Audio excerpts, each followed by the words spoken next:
is not delimited by any necessity to look for a contractual relationship. Gone.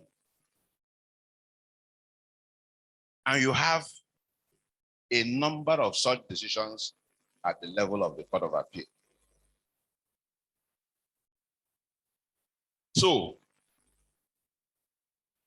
if NIC, by this logic, can have jurisdiction over a primary strike but not a secondary strike, then the whole essence of having to give NIC jurisdiction over strike, both under Section 7 of the NIC Act and Section 251 of the Constitution, 254C1 of the Constitution, goes to nothing.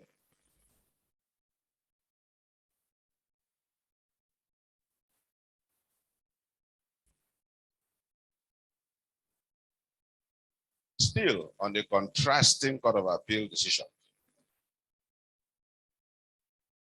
In one case, Nwagbo and others versus National Intelligence Agency, rightly to my mind, the court said the non-payment of death benefits, non-payment of death benefits of a deceased employee, NIC has jurisdiction over it, given Section 254C1K. But in another Court of Appeal decision, Ministry of Local Government and Chieftaincy Affairs, Akwa Ibom, versus Udo, the Court of Appeal said something. It said a claim for a debt,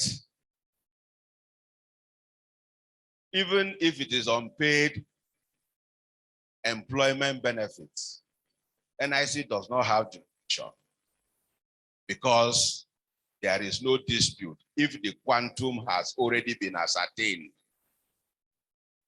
Don't know whether you understand what I'm saying. You are an employee of NECA. Your salary per month is 10 naira. At the end of the month, NECA did not pay you 10 naira. You wrote to NECA, pay me my 10 naira. They said, we are not paying. You come to NIC, please ask NECA to pay me my 10 naira. This Court of Appeal decision is saying because there is no dispute as to the quantum. What you have is not a dispute for you to come to NIC.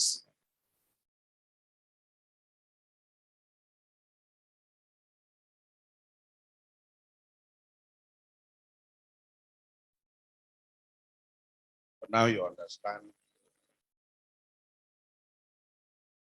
Talk about labor adjudication now and tomorrow.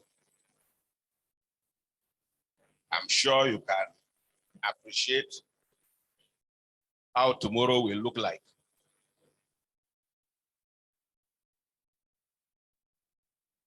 And so I asked the question,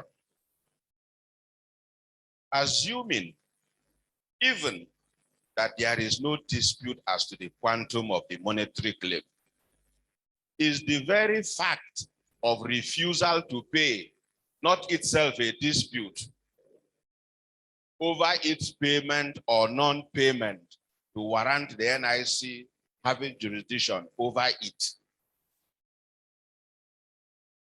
I answered, I think so.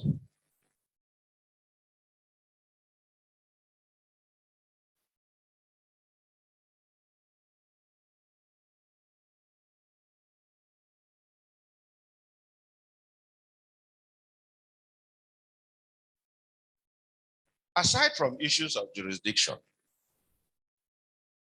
so far addressed, two other critical areas, and they also relate to jurisdiction in a sense that will shape labor adjudication as jurisdiction and power under Section 254C1, F, H, and 2. Of course, Section 7(6) of the NIC Act, dealing with the application of international best practices in labor and British Convention recommendations ratified by Nigeria. But I must point out that even before this third alteration, we had some Court of Appeal decisions which said a court of law should not allow any employer to impose servile conditions on employees. In other words, even when the contract of employment is silent, that an implied term must be read into the contract of employment, stopping employers from imposing servile conditions. So when the third alteration came, what it did was to extend the jurisdiction of the court to what was now termed unfair labor practice. But the Constitution did not define what is unfair labor practice, which means the court must, on a case-by-case basis, determine what amounts to unfair labor practice and what does not amount to unfair labor practice. And I must make the point, I acknowledge that the concept of unfair labor practice assumes that it is the employer who is under scrutiny. The actions of the employer are generally what is being scrutinized to discover whether it is an unfair labor practice. But because the Constitution is silent on that question, I have often made the point that there is nothing constitutionally wrong. There is nothing in principle that says an employer, for instance, cannot also argue that the actions of employees amount to unfair labor practice. It all depends on the facts and circumstances of each case. So I tried within the structure of the paper to indicate the kind of things we have held to be unfair labor practice. And I'll give just some few examples. The refusal to give an employee the terms and conditions of his employment has been held by NIC to be an unfair labor practice. The refusal to issue pay slip, having to tell an employee, this is the bank you must go and open your salary. In one of the cases I did, the employer did what was called virtual salary account for a group number of employees. What they did was they went to Zenith Bank and opened what they call a virtual salary account of a number of employees. They will post money into the account every month and then issue ATM cards to each of the employees with instructions that they could only draw up to the amount of money credited into the card. Now, this employee went to the bank and said, give me my statement of account. The bank said, you don't have any account with us. The account is owned by the employer, not you. And then he came back. How much do I have in the account? We can't tell. So that was an issue before me. Of course, I held that that virtual salary account was wrong, was an unfair labor practice, and completely denounced it.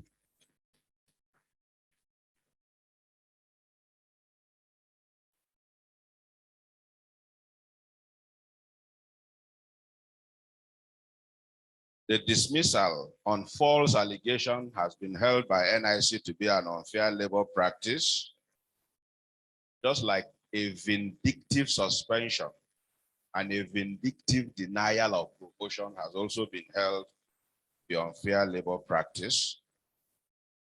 In one of the cases, much older now, very funny, that time that had bank recapitalization, banks giving way, some being bought, some merging. So in that process, some banks laid off staff. And in this particular instance, the lady was laid off and issued with a new contract of employment. And in being given a new contract of employment, her benefits under the old contract were calculated. But the bank now told her that a percentage of that amount of money was going to be used to buy shares in the new bank for her.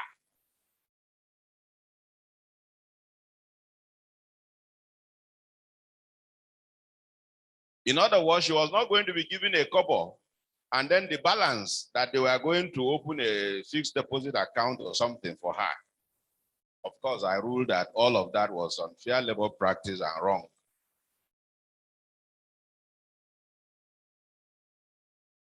There is also what we call, or in fact, I coined, let me take credit for it. I coined the word, the Unity Bank clause. The case involved Unity Bank, and there was a particular provision in the conditions of service which states that you cannot resign if you are being investigated for a wrongdoing. And the matter came up. So I looked at it. I ruled that that particular provision in the conditions of service was an unfair labor practice provision. So I struck it out. Much later, my attention was drawn to a Court of Appeal decision.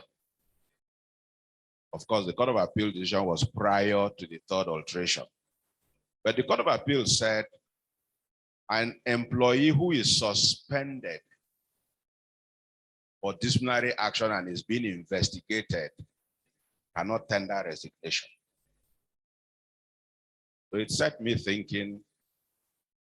I went to section 34 of the Constitution, which deals with forced and compulsory labor.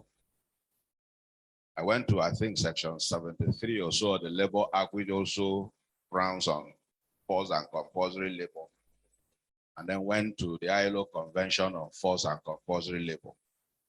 Here, the ILO was very specific that an employee has an unfettered right to leave service at any point in time that he wants. And that if for any reason that resignation is rejected at that material moment, if he works under forced and compulsory circumstances. So I didn't have any problem ruling that the Unity Bank clause or provision offended section 34 of the Constitution, offended section 73 of the Labor Act, and the ILO Conventions on Forced and Compulsory Labor. So, an employee by this has the unfettered discretion to leave at any moment. In fact, if you look at carefully section 306 of the Constitution, which deals with constitutional office holders, there's a similar provision there which says, if you are a constitutional office holder, the moment you tender your resignation to the authority authorized to receive that letter of resignation, the resignation takes effect immediately.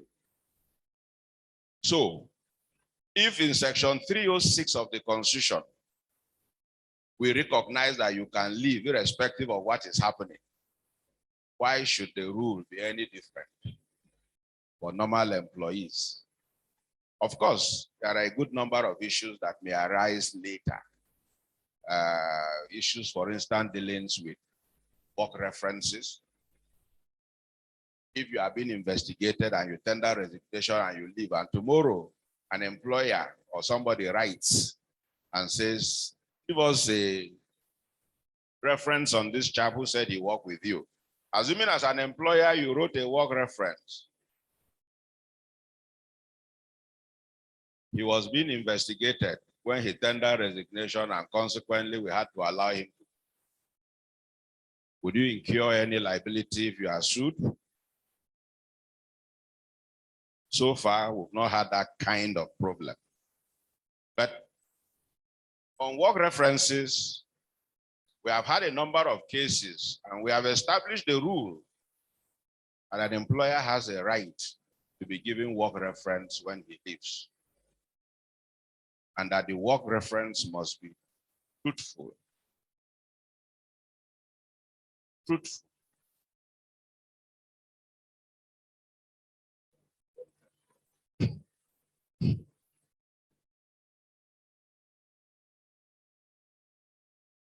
It must not be false, and it must not be misleading.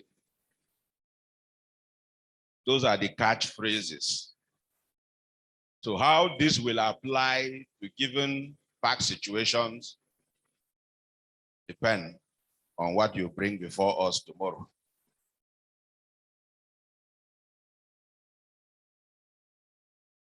Apart from these examples I gave, I made the point that for the future, I envisage quite a number of litigation around the concept of unfair labor practice as time will go on.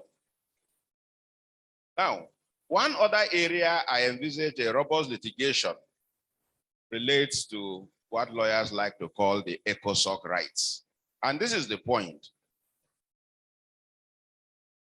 The ECOSOC rights are mostly in Chapter 2 of the Constitution. And Chapter 2 deals with what we call the directive, fundamental objectives and directive principles of state policy. And there's a provision that says, as far as anything is in Chapter 2, you can't litigate it. So if Chapter 2 gives you a right, you cannot go to court and say, compel the observance or application of this right. But it also has a caveat. It said, except if another provision makes allowance for you to go to court. Now, majority of the ECOSOC rights, lawyers like to call them second generation rights, are rights that inure in the workplace. Right to work, right to fair wages, quality at work, and all those stuff. Now, let's take a trip to section 254C, 1F, H, and 2, where NIC is given power and jurisdiction to apply international best practice and conventions ratified. Some of these ECOSOC rights are replicated in international instruments ratified by Nigeria. So, can you come to NIC in virtue of its power to apply ratified conventions and argue a case under, for instance, one of those international instruments ratified by Nigeria? I say, why not? Because even the Constitution gives you that leverage. So for the future, I envisage there's going to be a good deal of litigation alongside the application of these ECOSOC rights. And I like to say, I've always pointed out, take for instance the right to work. It comes in two forms.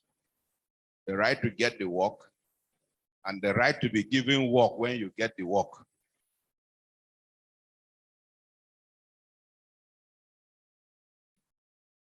So when you annoy some employers, they take you to a desk. It's redundant. By this right, you can come to NIC and say, look, I've been put in a desk where I just come in the morning, I drink tea, nobody sends a file to me, and nobody gives me work. We should be able to hear you. And if you prove your case, we should be able to tell the employer that what you are doing is wrong. So, because most workplace rights are covered by international instruments ratified by Nigeria, I envisage a future where predominantly a good deal of litigation will revolve around the application of some of these rights in the workplace.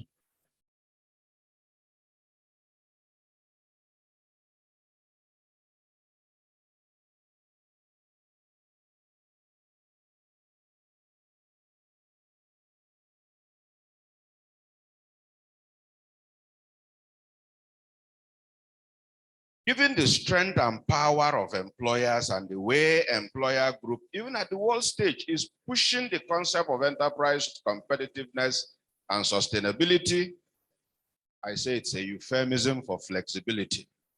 Employers want a flexible labor market. I envisage in the future that NICN will be saddled with litigation as to the needs of sustainable enterprise. The ILO itself, in its centenary declaration, urged that, and I quote, international labor standards also need to respond to the changing patterns of the world of work, protect workers, and take into account the needs of sustainable enterprises, and be subject to authoritative and effective supervision. Now, that's ILO itself talking. What then are employers' interests that must be factored in when adjudicating labor disputes. Now, the very structure of labor law leans towards the paternalistic role of protecting the employee as the weaker party in the employment relationship. But this should not becloud the fact that there exist employer rights, which are usually treated as important interests that may justify an interference with or limitation of workers' rights. But I must acknowledge that employers' rights or interests are rarely litigated. It's very difficult for an employer to come to court to NIC and say, I am suing my employee. Very often they come to answer suits against themselves. So it is in the process of determining rights of employees that often we get a glimpse into what employer interests are. I know we have been accused in NIC that we are an employee court.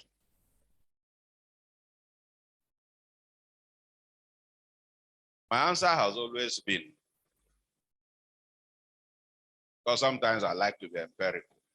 My answer has always been this, and President of NECA is here. Extend the same invitation. Please take a roll call of all the cases decided by NIC and put them in two different categories. The ones the employee won and the ones the employee did not win. And tell me the percentage. In terms of my personal experience, I've done cases. I think Olabi Kuti here can bear me with. I've done cases where, in fact, the employer didn't even show up, did not even file one process, and yet the man who came to court lost. Not one, not twice. In an earlier paper I did, I think for NECA too, I did a little bit of, I gave some examples of the cases. I didn't think it was necessary for me to, yeah. But the point I'm trying to make is this: yes, conceptually, labor law was designed to protect workers.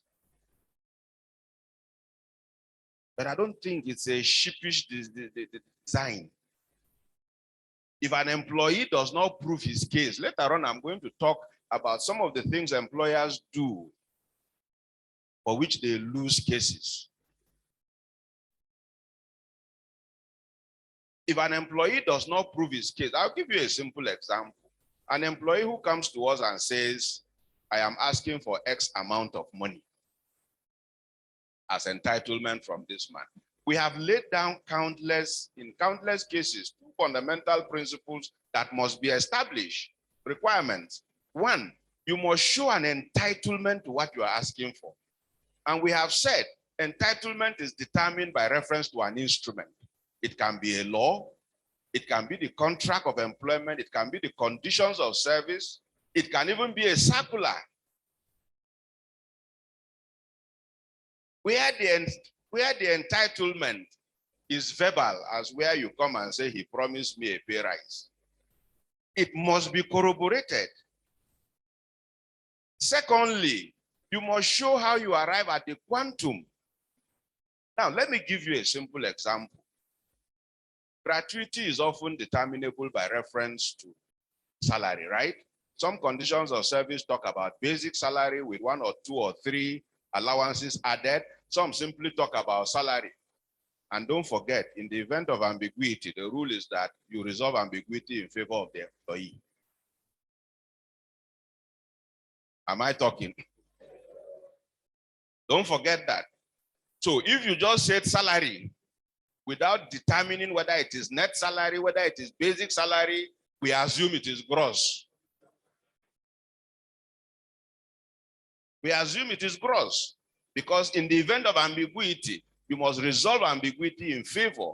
And where there are two likely entitlements, you take the one that is most beneficial to the employee. That's the rule. That's the rule. So it's up to you as an employer to be as categorical and specific as possible.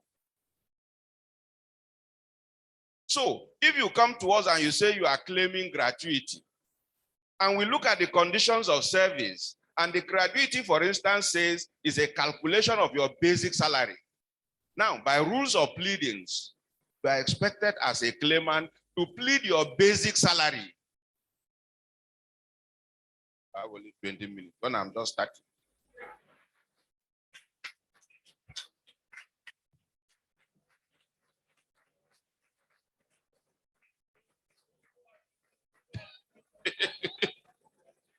No ambiguity as a 20 minutes. So, the rule is that you must plead your basic salary. Where you refuse to plead the basic salary, there is no judge on earth that can ever give you a remedy. No matter how justified your case is. There are some basic rules we are bound by. I'll give you another simple example, a true case I did. What is the rule? I think that there must be bankers here. What is the rule where there's discrepancy between figures and words when it comes to money? Which one are you supposed to take? To take words, is it not? This lawyer filed a case. What he was claiming in figures was different from what he was claiming in words. And unfortunately for him, what he was claiming in words was lower. And by the time the case was proved, it was actually proved in terms of a figure that was higher. But because, again, there's another rule that says you cannot give what is not asked.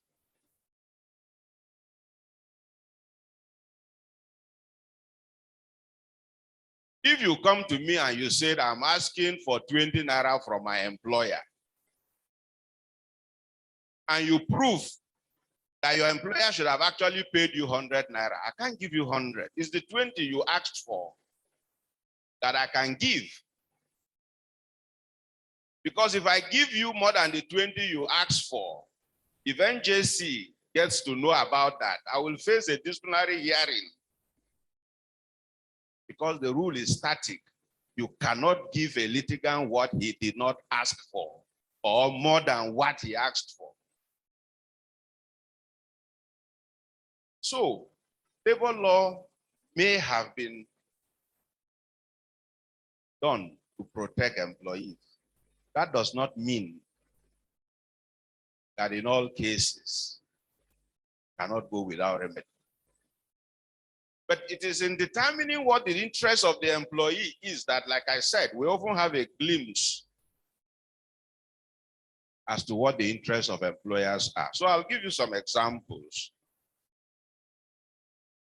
We now acknowledge that employers, for instance, have the right to manage affairs and reorganize businesses with the attendant implication for job/employment security, where issues like technology, upgrading, and so on come in. We acknowledge that. And this is where the key tension of labor law today is, which, like I pointed out, will shape the adjudication. The choice, like I pointed out earlier, is between the employer's love for flexibility. Remember, I said they want a flexible labor market, whereas the employee wants security. How do you balance this? Scholars have evolved the word flexicurity. You have to find a way of balancing the security needs of workers with the flexibility requirements of an employee. In balancing these key interests, of course, if matters come before us, NICN will have to play a role. The attempt to balance these seemingly contradictory needs, like I said, led to the coinage of the word flexicurity. So the flexing of muscles between employers and employees on these issues have created its own brand of distortions in the labor market. And the question remains, despite new classical economists' postulations, is job security actually economically damaging? I acknowledge that no strong answer has been given. As one author puts it, and I quote, "It could be that employment protection brings costs and benefits to firms, and that the two balance each other out. But what is certainly the case is that if a government cuts employment protection on the premise of high employment, it is a promise that is unlikely to be fulfilled. So employers' quest to have a flexible labor market have led them to devise new forms of work. When I talk about new forms of work, I'm trying to give you an idea about where the problems are going to arise tomorrow for which adjudication would be necessary, just so that the protection of labor law is avoided. In general, employers use 3 strategies. 1, the contract of engagement does not see the employee as an employee. The Uber driver case in point here. Instead, it sees him as self-employed, a freelance. 2, the contract of engagement does not see the employee as an employee. Instead, it sees him as a subcontractor, outsourcing, or an outsourced worker. 3, the contract of engagement actually sees the employee as an employee, but with limited rights, as where the employee is a part-time worker, temporary worker, an on-call worker, or what is often called a 0-hour worker. Now, I envisage that litigation before the NIC will arise as to whether employers have the right, and if yes, the scope of the right to devise and utilize any of these categorizations of new forms of work. One opportunity came before me when I was in Lagos here, Uber, but because they messed up the case, we ended up not treating it on merit. They came and filed an action without indicating what injury they suffered. So technically in law, we said, if you don't suffer an injury and you come to court, you are presenting to the court an academic question. You're trying to speculate, and no court will accept that. The new forms of work devised by employers are giving rise to what is now termed precarious work. I think Mr. Waba made reference to that in his opening speech. The rise of precarious work signifies the fall of standard employment. The standard thinking of a binary relationship of employer and employee in an employment relationship is now less than clear. It is no longer certain today who is an employer, who is an employee, and whether the relationship in issue is even an employment relationship. And worse still, labor law ignored unpaid work and pushed many new forms of contingent employment into what is termed a twilight zone. Then came digitalization and artificial intelligence. Is it helping? I say not really. When you use robots in a workplace now, the question is, who is an employee? Is it the robot? Where injury is caused, who will you proceed against? The owner of the robot or the person who manufactured the robot? Under what head of liability would you claim? Employment law or contract or tort? They are all varying legal issues. So, what digitalization is doing to us is that it is producing a world of firms that lack a location. And they do not employ people who work for them. First, don't have a physical structure for you to even go on strike against to start with. And because they don't have a physical structure, they may not even have physical employees. So the creation of different platforms for services and tax have formed a new labor market with the expansion of the power of employers over workers. The platforms so created do not take responsibility for the people who do jobs via the platforms. Work is done via these platforms without an employment contract between employer and employee. Creativity and flexibility are now the key to participation in the evolving world of work. The economy created is now called the gig economy. It comes from the English word gig. You know what gig is? Dancing. Which means short and quick assignment. The problem is that without labor law and social regulation, Platform work is a system of exploitation based on the 19th century model. See, that's a way that the world, what goes around, comes around. Even if you look at our fashion, when our forefathers were growing up, wearing earrings, tattoos, the white man came and said those were barbaric. Today, it's the white man who is doing it and calling it fashion or whatever. If you are not doing it, it's you now who does not belong. The problem is that without labor law and social regulation, platform work is a system of exploitation based on the 19th century model. The common law assumption that an employment contract is a normal contract and so the signatories acted on equal terms is thus not helpful to the worker at all. All of this will no doubt stretch the boundaries of labor law and its protections as we know it today. With digitalization and artificial intelligence, we are reminded of the admonition of Pope Leo XIII, who in his 1891 encyclical Rerum Novarum held that labor law is not a commodity, but today we must extend it to say labor law is not just a commodity. It is neither a commodity nor is it a robot.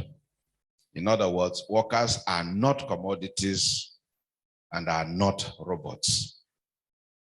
An author wrote and said, the funny thing about what the current technology is doing to us is that while human beings are being robotized, robots are being humanized.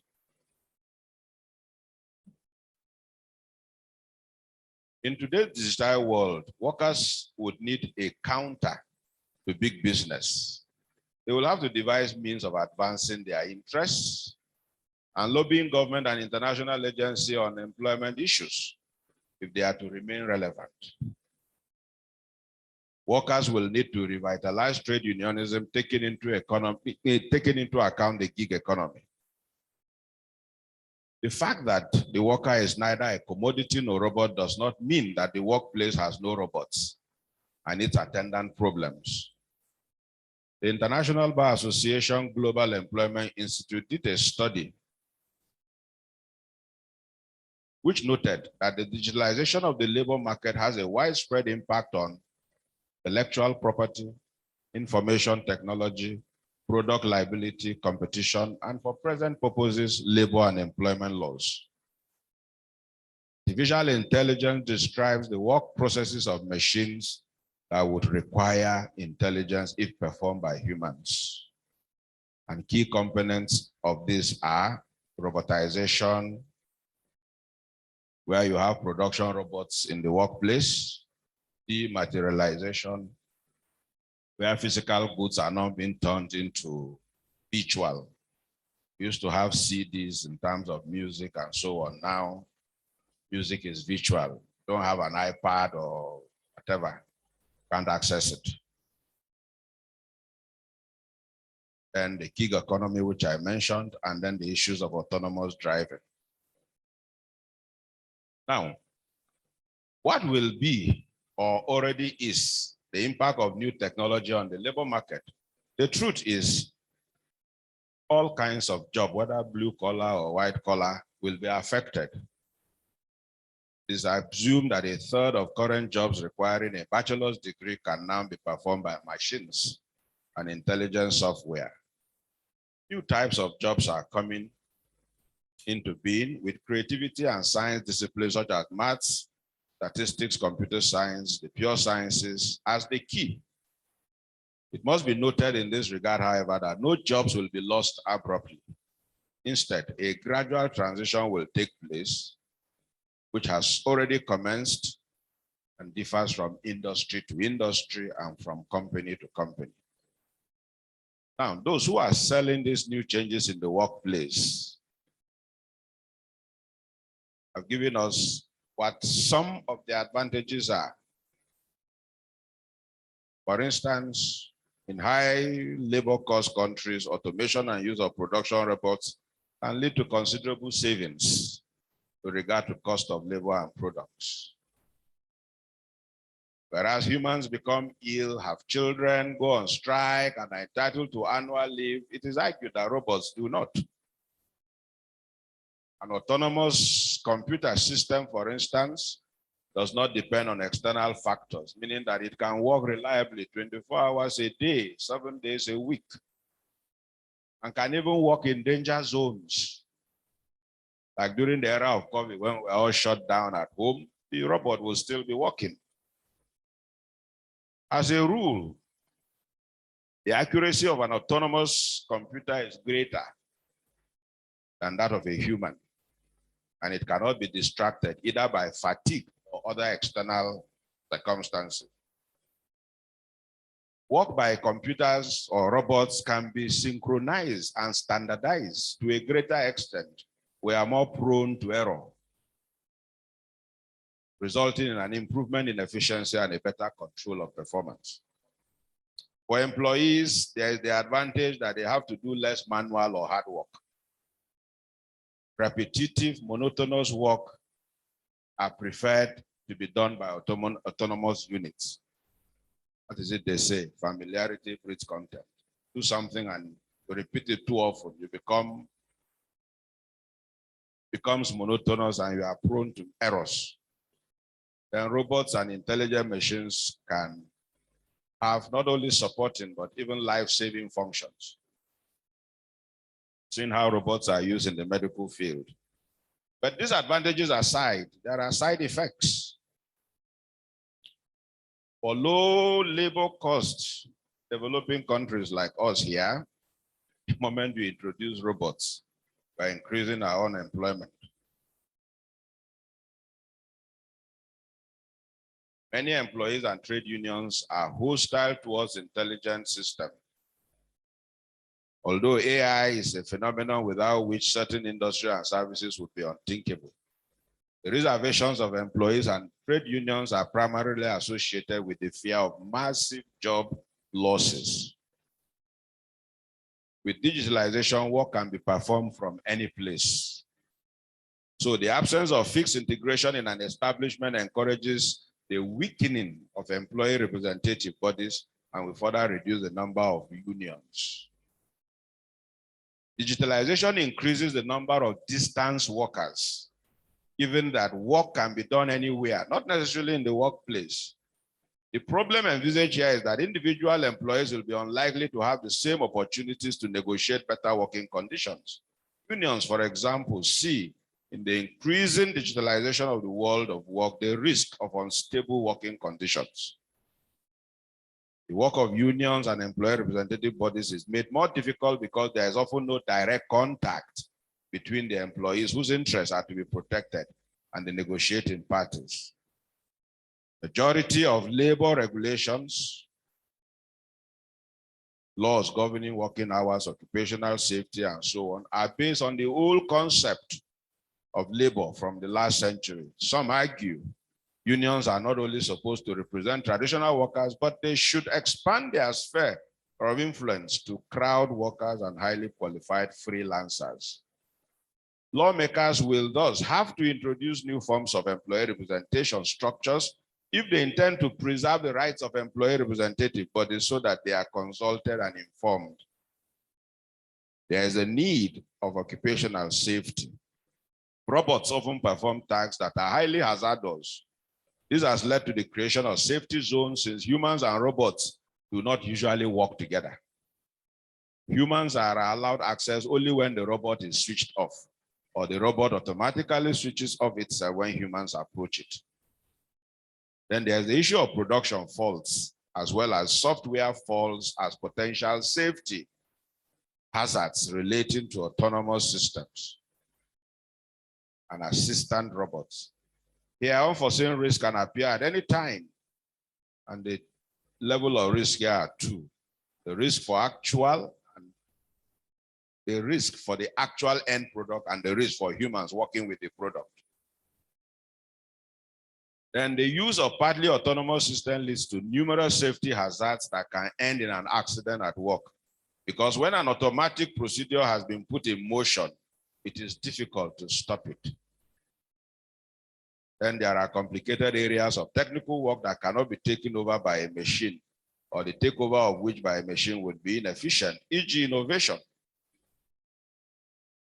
There is no autonomous system that can be programmed to the effect that it independently develops innovative ideas. One of the major problems will hint at the role of digitalization in the affairs of people. So this EduTech app they use now for education and so on. They said, yes, you have to train children to do those things that are barely procedural and regular. But, and which is really the point today, engage children who are in school today and so on. One of the basic problems you are going to find is, like it is put, they hardly question the question. It's very difficult. They can give it to you. If you ask them anything, they reel it out. Why is it that? I listened to a WhatsApp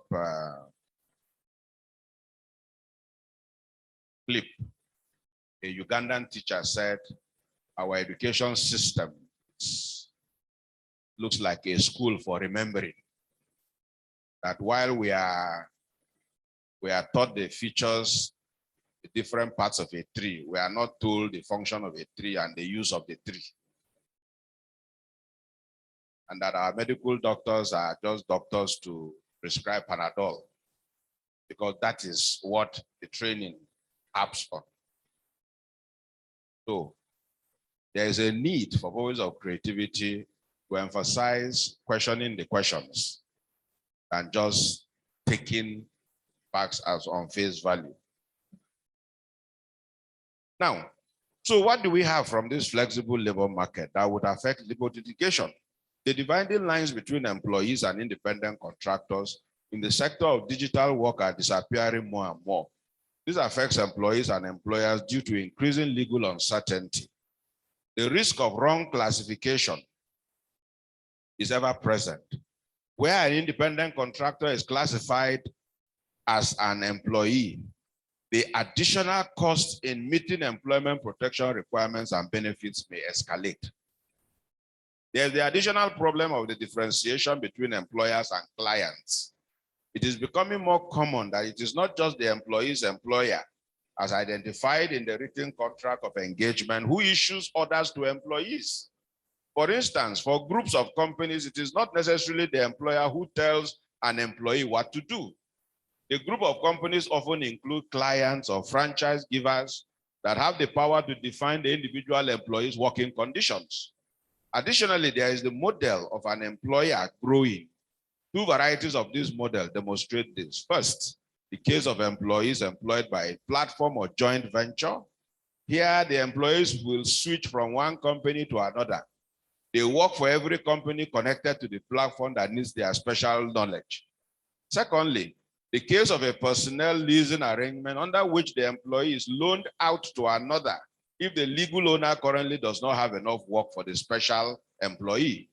This might seem a perfectly legitimate arrangement, but the fact that the employer has in reality become someone else leads to criticism, even pejoratively labeled as 21st century slavery by some.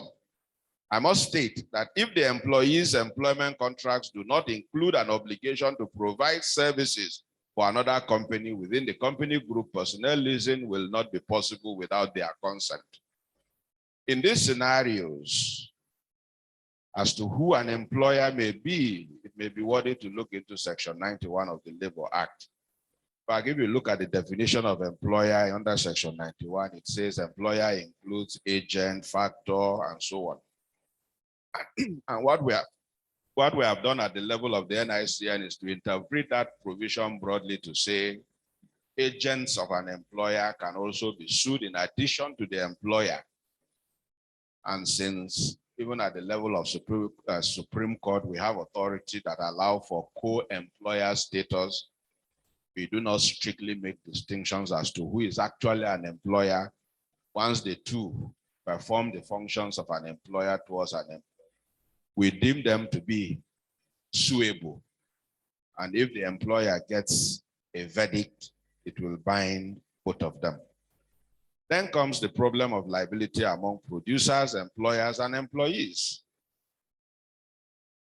The basic assumption is that under liability law, a natural or legal person is always responsible. As long as no e-person, that's electronic person, exists, the robot's actions and declarations will be attributable to the employer or the producer. With regard to the increased use of assistive robots in the industrial sector and the increased use of algorithms in the service sector, the question arises as to who is liable in each individual case if the linking factor for such liability is the autonomous IT system or an autonomous production robot.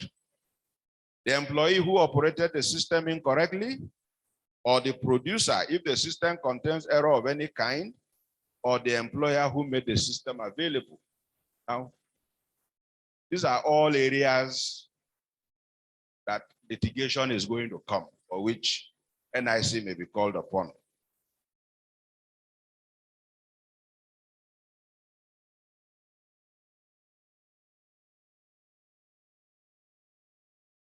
Let me see whether I can skip some areas.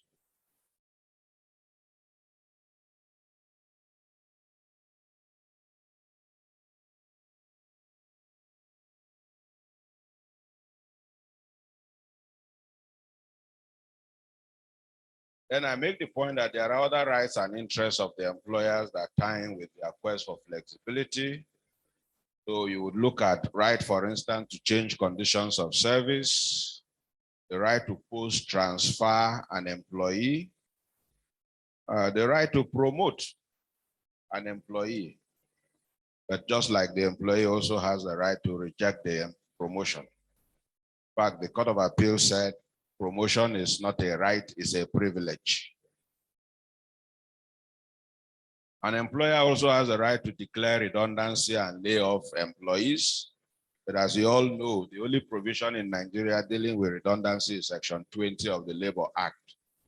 Fortunately, Section 20 of the Labour Act does not lay down the parameters for its application.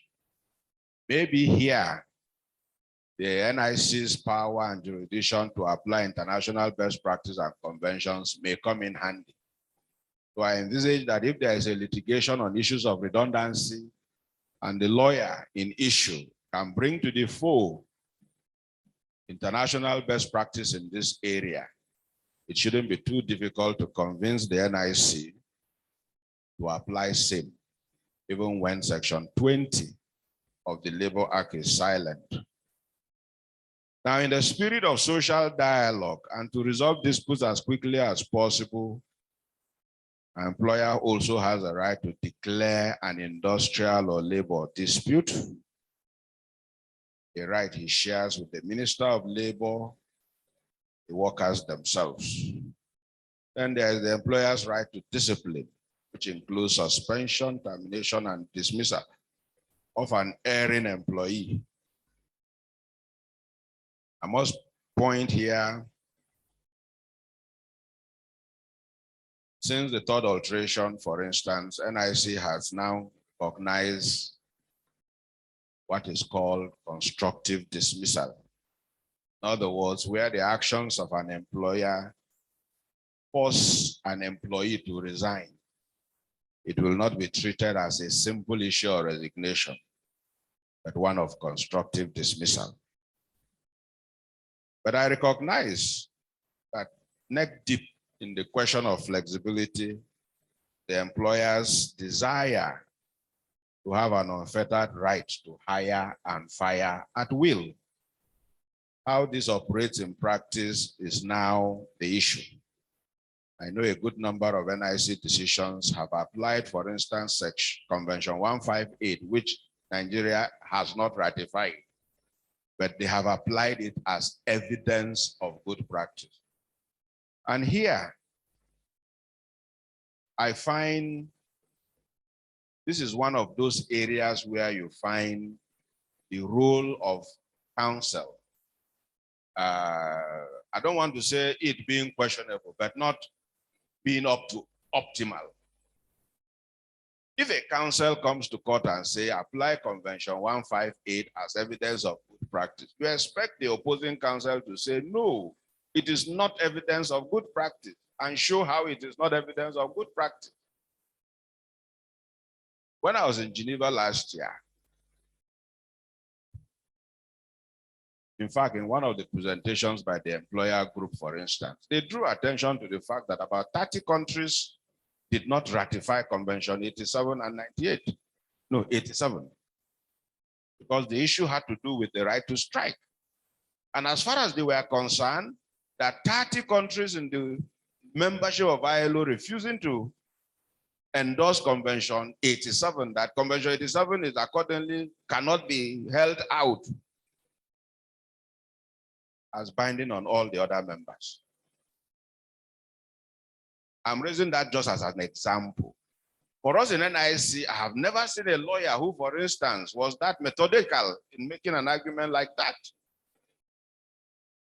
So if one side argues and the other side refuses to even contest it, I can't blame the court for accepting. And it's one of those areas in my concluding remarks that I pointed out that sometimes the choice of even the lawyer may go a long way in determining whether or not success will be achieved.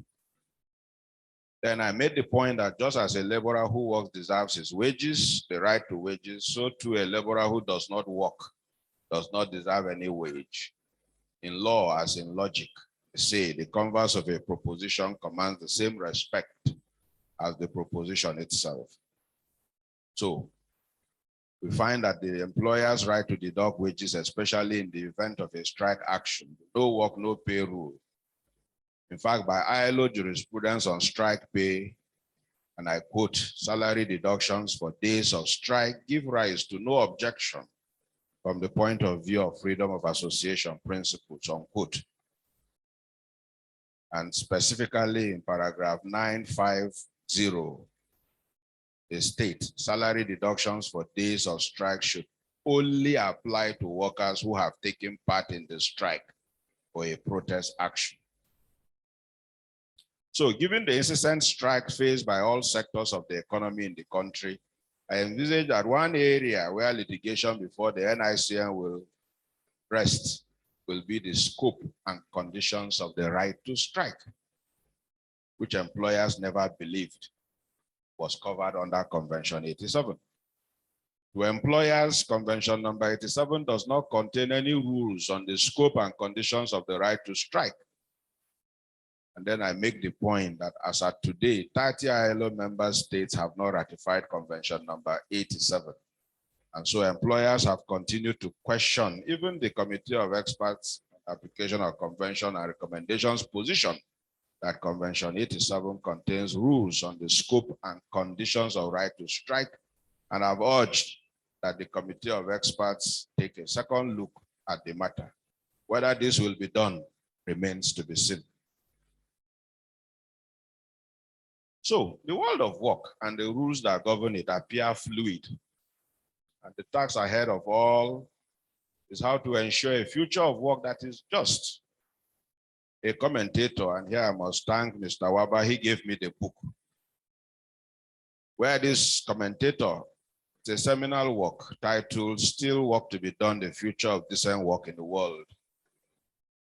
He identified 7 challenges that the future of work faces, and which at the opportune moment, all, including NICM, must grapple with. And these are globalization and deglobalization, climate and ecological transition, inequality, demography and mitigation, automation and digitalization, new forms of work, and new business models. I said space will not allow a more detailed discussion of some of these things, but when you get the paper, I just highlighted some salient points on them. I will indicate where litigation may be heading to. Now, all these challenges are what we will have to grapple with. As I draw the curtains, I note the United Nations Sustainable Development Objective 8, which is the need to promote sustained, inclusive, and sustainable economic growth, full and productive employment, and decent work for all. I acknowledge that work is important. It sustains us, and it gives us a sense of identity, belonging, and purpose. For this reason, the employment contract needs to remain the centerpiece of labor protection. In fact, with or without a formal employment contract, and irrespective of the status, there is no gainsaying that every worker, as the weaker in the employment relationship, needs protection. No doubt, the time to rethink our labor laws is more than ripe. I made reference to the declaration project, something Mr. Waba also made, how the reform statutes are still lying to be sent, are yet to be, even the ones sent to the National Assembly have never seen the light of day. So if experience is anything to go by, a good number of cases are lost because of the carelessness and in the main lack of knowledge of lawyers as to what and how we do it at the NIC. A good number of lawyers do not read the decisions of NICN. And this is the starting point for any adjudication. A lawyer who is prepared to accept just any case from an employer simply because it is a paying brief and ready to accept a witness who has no privy to the facts of the case, risk a lost case. And the evidence of the claimant who was privy to the facts of the case would be more believable than the employer's witness. And I referred to a statement made by my very good friend, Justice Afen, where he said, even the evidence of an employee of a company who was not directly involved in a transaction is to be treated with caution, as it is scarcely of equal stature with and may be insufficient to contradict the evidence adduced by the adverse party who was directly involved in the transaction. This aside, there is also the ill-advised practice of lawyers, either by themselves or making their litigation clerks or secretaries opposed to facts intended to prove a case, as they are not in any position to vouch for the truth or accuracy of information derived from clients. Lawyers who engage in this practice risk a verdict that such affidavits constitute inadmissible hearsay and incapable of sustaining the claims they are hinged on. Aside all this, labor adjudication in the NICN requires specialist labor lawyers, not just any lawyer. Labor jurisprudence is sophisticated, made the more so by the obligation to apply international best practices in labor. The assumption that labor law is as defined by the common law is no longer tenable. We must note that today scholars are questioning not just what the boundaries of labor law are, but what the labor law itself is.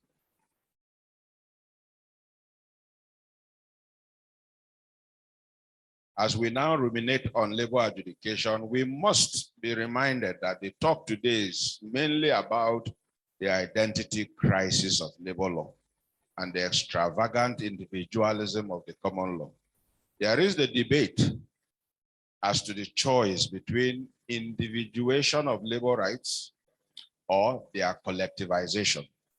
As would have been seen in all I have said so far, crisis of labor law is as depicted by a commentator who couched the challenges of labor law in terms of conceptions of the notion of worker, the melting boundary between employment and unemployment with job insecurity elevated into a market asset, the threat posed by globalization in undercutting basic social rights, yielding to the necessity to counterbalance the hegemony of free trade ideology, growing inability of trade unions to cater for those out of work, or even marginal workers, etc. All this points to the importance of ensuring that labor law is facilitative of collective bargaining and social dialogue rather than simply providing for individual rights.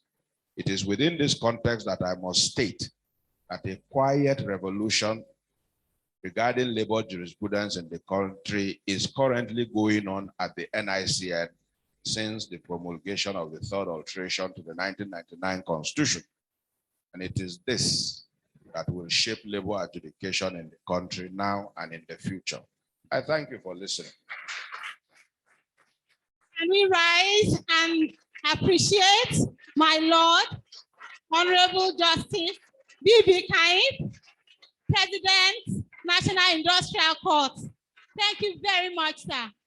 We have indeed learned from your fountain of wisdom,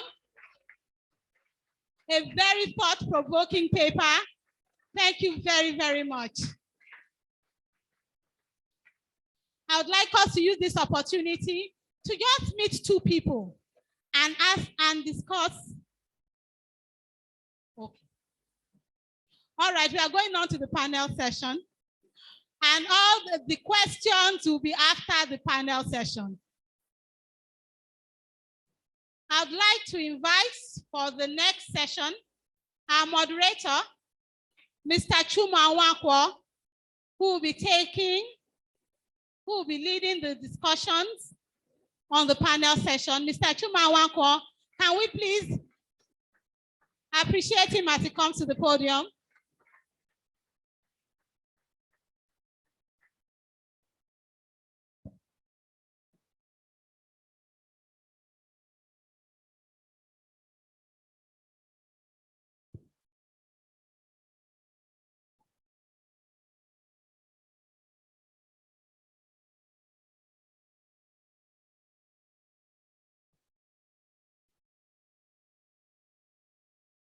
Thank you, ladies and gentlemen. Can we please appreciate Lordship one more time? He tried to stick to the time. I knew he struggled to flip and flip, but we still have more time to hear him after the session. On the panel discussion for this afternoon, we have the following wonderful ladies and gentlemen. And to start with, may I invite Dr. John Olarewaju, the ex-DG and a fellow of Institute of Legislative Studies, to the podium. You're welcome, sir. You can do better if you want to appreciate them as they come up. Also to join the panel is Barrister Bimbo Atilola, Managing Partner, Hybrid Solicitors. You're welcome. Okay. Is it that baristas must bow before they go up or what? I saw him bow. Also joining is Barrister Mary Kemezi, lead consultant, ME Consult.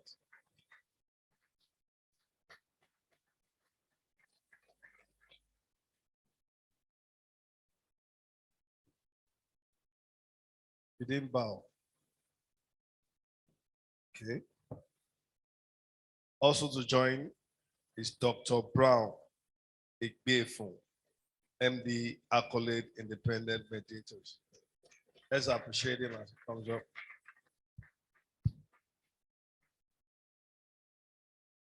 And finally, it's my pleasure to welcome Mrs. Kumbi Adioti, the HR Director, Leadway Assurance PLC.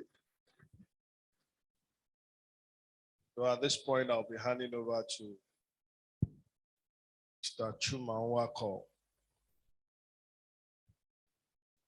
The next 15 minutes, go through with this.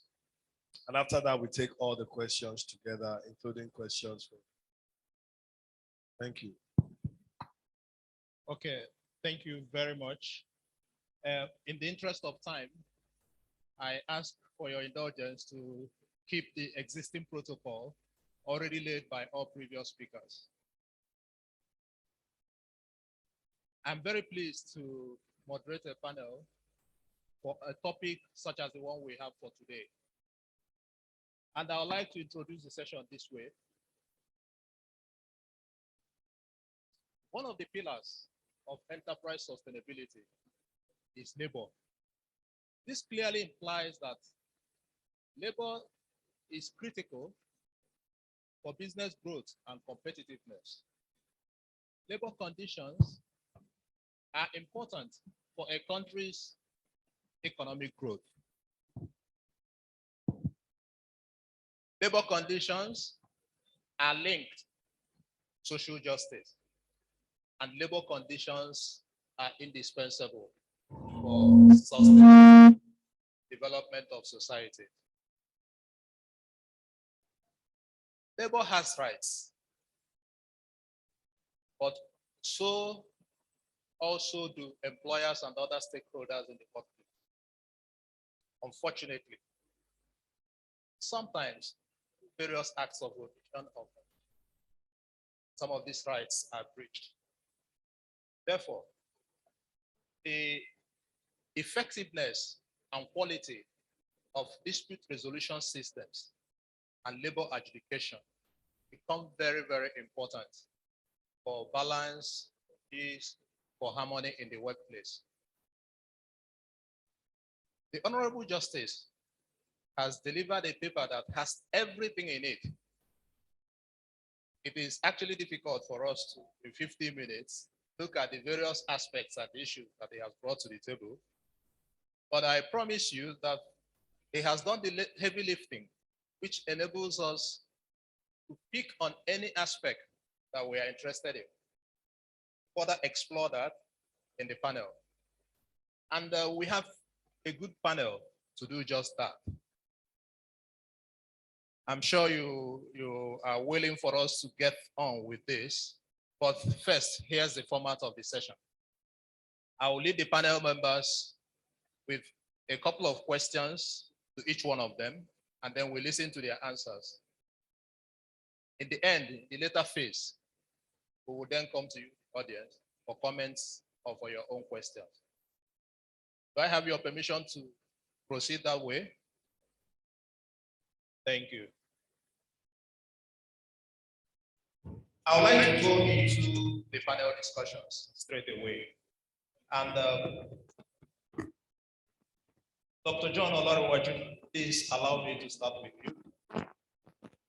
We have listened to the Honorable Justice take us through a chronicle of three different periods in the very, shall I say, laborious betting of the jurisdiction, National Industrial Courts, from trade disputes to inter and trade union disputes, other labor issues, international best practices, unfair labor practices, even the different thoughts.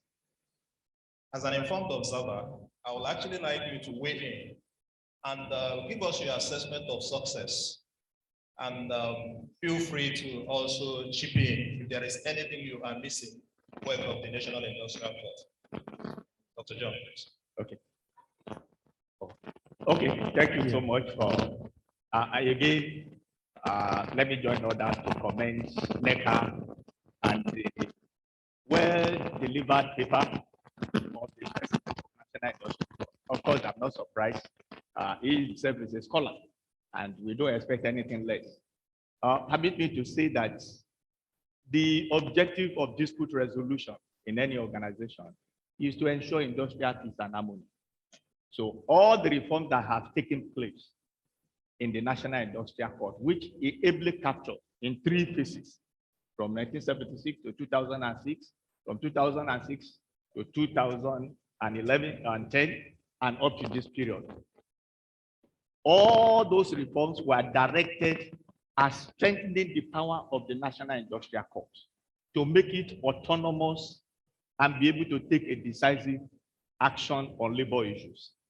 If you look at the reason, the original purpose of creating the National Industrial Court under the Trade Dispute Act, it was meant to be a court of final jurisdiction on labor issues.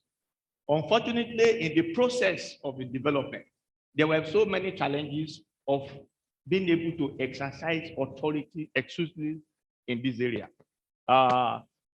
from the 1976 Act up to 2006, even the 2006 Act, despite the fact that it was an act of National Assembly that conferred exclusive jurisdiction on a lot of NIC areas, many people still find it.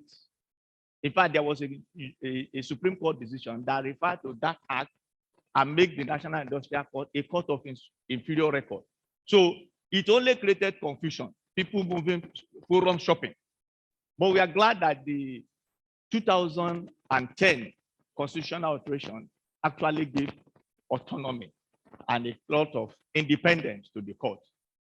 Now, they have been able to assert a lot of things when it comes to labor issues. Today, labor jurisprudence has been defined. There are a lot of areas that the National Industrial Court has come into.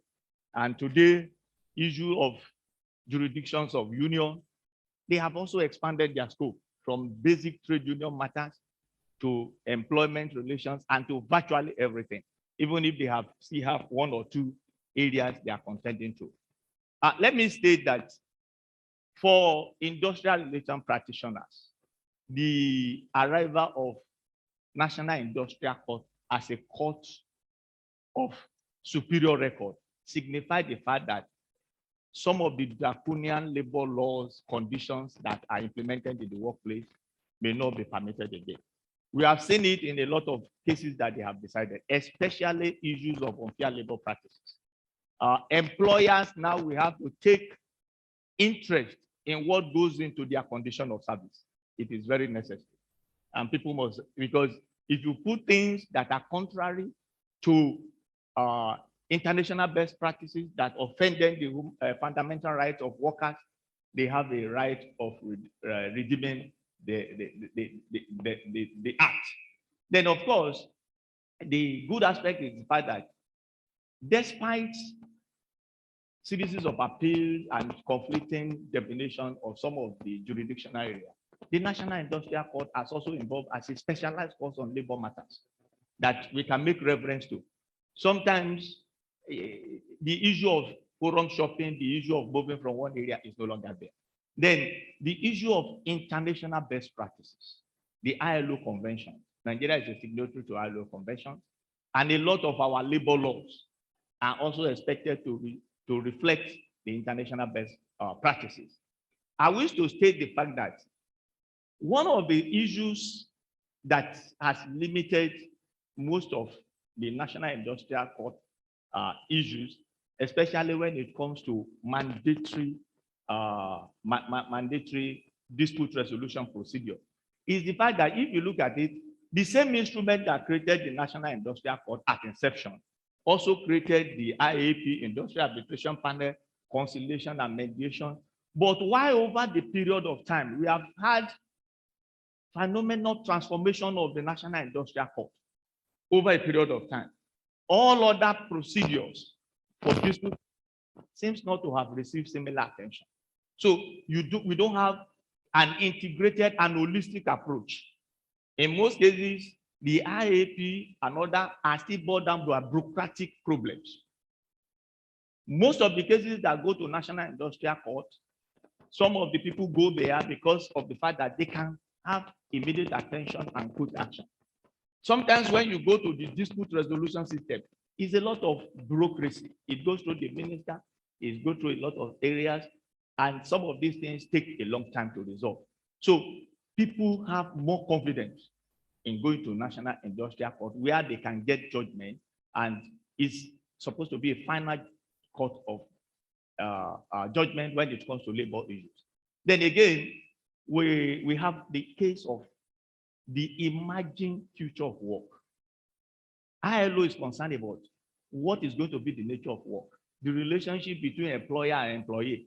As the Honorable Justice has pointed out, we have new form of work, digitalization, new form of employment, and all this has given ILO concern that in 2019, there was the declaration of the future of work.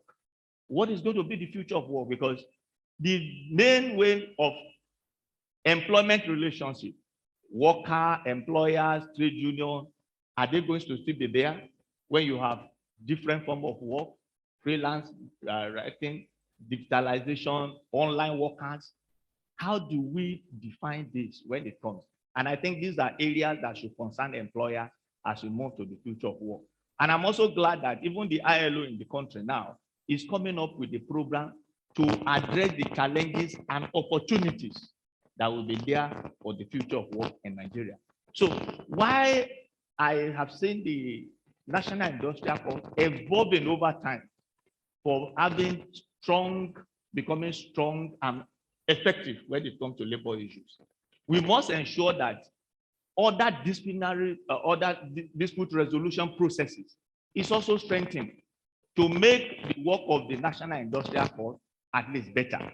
I'm saying this because of the fact that court judgment in most cases cannot guarantee industrial peace that we need in the workplace. Workplace is just like a family setup. And in most cases, some of these judgments are adversarial. They are not a win-win situation. An employer and employee must come back to the place of work and interact for purpose of development, for purpose of not destruction. I'm also happy because of the fact that even the National Industrial Court Practice and Law recognize the need to strengthen arbitration and mediation. One of the provisions of the constitutional alteration is the fact that it provided for National Industrial Court to set up an ADR center that where a matter, they can first of all refer to the ADR matter and settle and become a judgment court. But I want to say that if the National Industrial Court and the other dispute resolution process has been harmonized and go pari passu, maybe that provision would not have been necessary. So we are looking at the fact that as the National Industrial Court moves forward, there is need to integrate and help to develop, because they will serve as affiliate court to the industrial dispute processes. There is need to strengthen the dispute processes. If you do not strengthen them, then definitely we will still be having a lot of problems in resolving through alternative dispute means.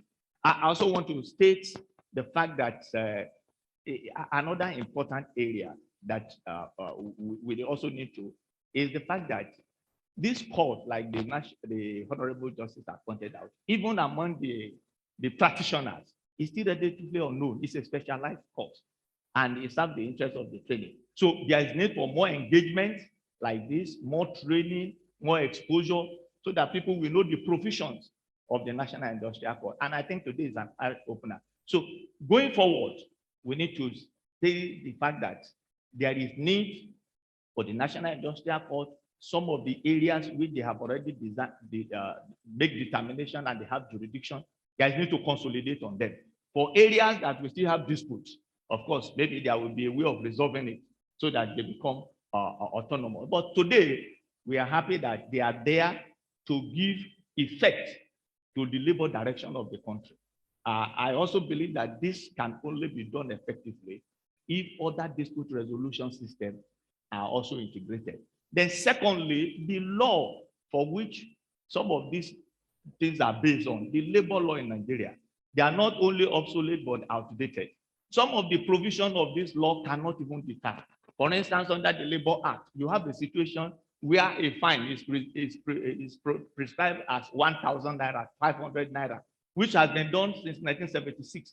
Up till now, it has not been effected. So even when some of these things are done, these laws are not strong enough and better. So I join myself that we need a total and comprehensive review of the labor law. And that is why the ongoing labor reforms, which has input of the stakeholders in line with the ILO practice, must ensure that the law is passed into law to be able to make sure that our dispute resolution system, our labor laws are robust enough to give us the kind of things that we needed.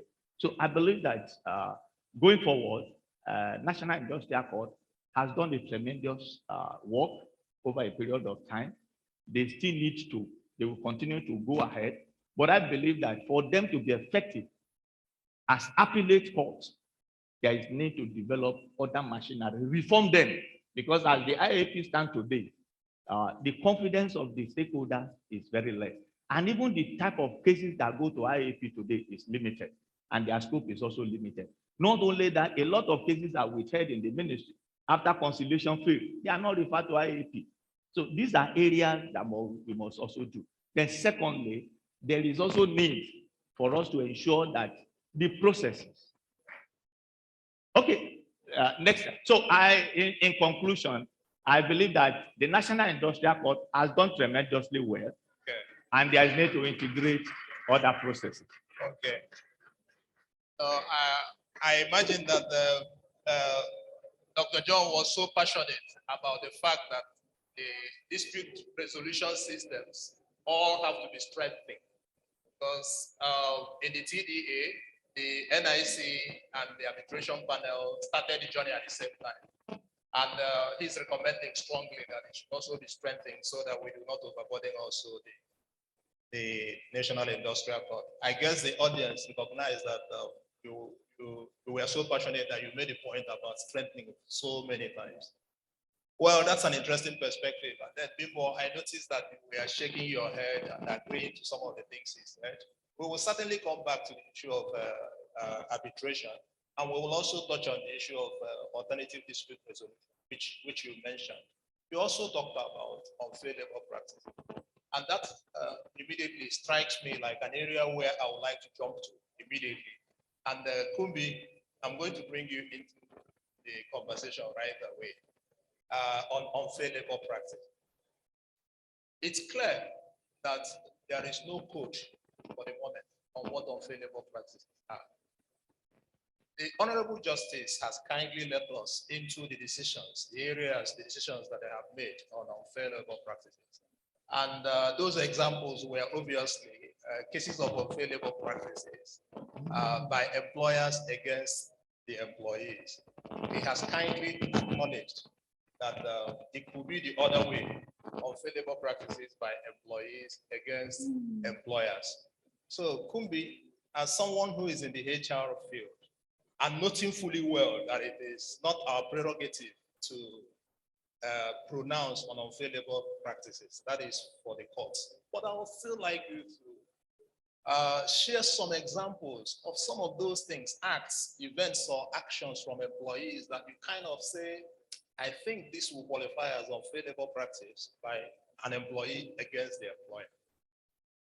Very much, and I really want to thank NECA again for this forum. Interestingly, a number of my colleagues, we've been having conversations as the Honorable Justice was actually giving his view. I can immediately speak to about 2 or 3, especially the concern when the Honorable Justice actually mentioned that, look, when there's a situation, the employee resigns and walk away, you have to accept the resignation, and whatever the issue is no longer, because it was in the course of employment, it is no longer valid at that point in time. And I went back in time to, because I remember very much a particular situation where our internal control team found out that, so we were receiving some claims. And I mean, as an organization, when you receive certain claims, you start to look, is there a pattern going on here? And that's the purpose of the internal control system, especially before you pay. And it was picked up that the death certificate had different names, but it was different names. So, benefit of hindsight. Again, this would touch on independent contractors. We have what we call agents who earn commission. This is commonplace in the insurance industry, it's standard practice. And we found that the agents were actually colluding with staff who were in-house. And it was really a long investigative process. We're colluding with staff to the extent that certain policies, and I'm being very guarded here, even though control systems are absolutely in place. but they were colluding with these guys who go out. Remember that lawyers, and they only earn on commission based on the business that they do. So they bring in the potential policy holder. This policy is taken, brought in, and then you notice a few months down the line, there's a death claim. For you to verify a death claim, there has to be a death certificate. You know how porous our systems are, especially at the different governmental levels where you need to get all of this, you know.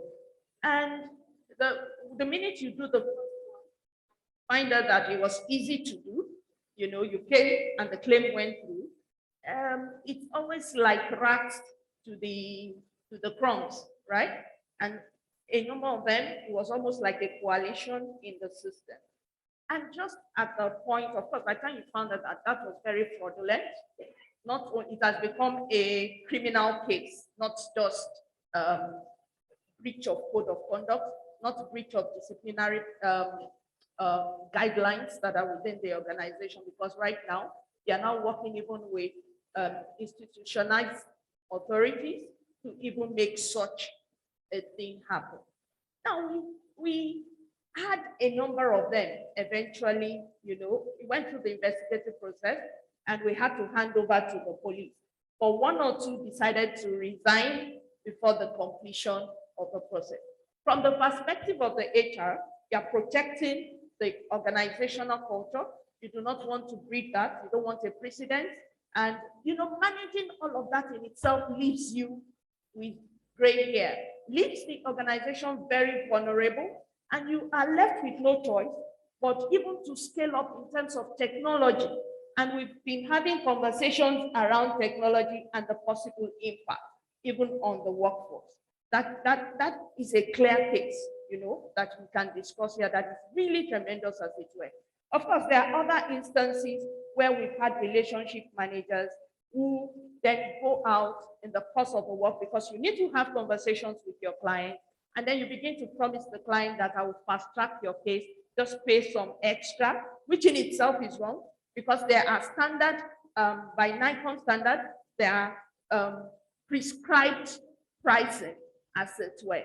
And such instances eventually came to the noting of the organization, because one of the clients was an HNI, who then said, what is going on here? There's a standard process. This is not the first time I'm doing business. This is a business that prides itself. I mean, we exist over 50 years. There's integrity. Where is this coming from? So you find where instances where even the staff, the employees are now not only committing crime, but bringing reputational risk that are heavy to the organization. And these are things that we need to, you know, discuss. And I'm glad the Honorable Justice actually mentioned that, you know, there are cases that the organizations have actually won. But it would be good for those cases to even be made public and give confidence back that this is a balanced situation, as he had mentioned earlier. Yes, thank you for your perspective. That helps, certainly.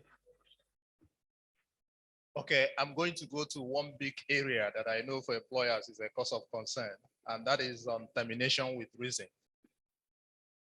And to manage our time, Mary and Bimbo, I'm going to bring you into this discussion now. And allow me to set the context a little bit before I ask the questions. And my first question will go to you, Bimbo, and then the second question will go to Mary. I think that it's fairly clear, especially for lawyers. I am not one, but I know enough that the long-held view that you can terminate an employment without reason, sorry, for good reason, for bad reason, or for no reason at all. This was the common law employment at will principle that was even confirmed by the Supreme Court in cases like Laniyo and Ajayi. And then later, I think in 2015, we had this landmark case in Ebere Aloysius at the Diamond Bank, where you can no longer terminate an employment, or an employment cannot be terminated without reason or justifiable reason. Other cases followed suit, like Duru and Skybank, Aderonke and Skybank, and then Bello Ibrahim and EcoBank. Thank you. And then suddenly there was a retreat again. Cases like Sunday Atta and First Bank. The National Industrial Court went back to you can terminate for good reason, bad reason, or no reason at all. So that seems contradictory. Bimbo, I know that in your latest book on the labor and employment law, you seem to think that Bello Ibrahim and EcoBank has gone on appeal, that the outcome may help resolve this contradiction. And as the Honorable Justice also said, I think he alluded to that, since subsequent judgments may follow the decision of the review court. So my question to you now is this. Some analysts have said that the decision in Ebere, Aloysius, and Diamond Bank is not just problematic for the fact that Convention 158 on termination of employment is not ratified by Nigeria. It's not just for that reason that it's problematic. They seem to think that there are also other deep-rooted concerns. So I'd like you people to speak to these other concerns, because I know you touched a bit on that in your new book.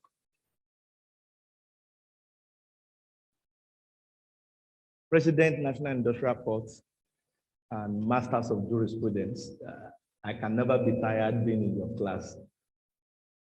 My lords, distinguished ladies and gentlemen. Now, the issue you have raised is perhaps one of the most contentious issues in labor and employment law today.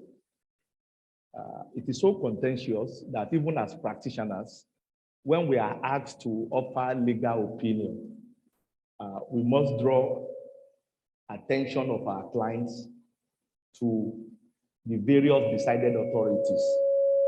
And at the end of the day, we can now arrive at a conclusion that, however, we think this appears to be the way that the court is going. Like we have rightly said, the starting point under common law has been that an employer need not give reason.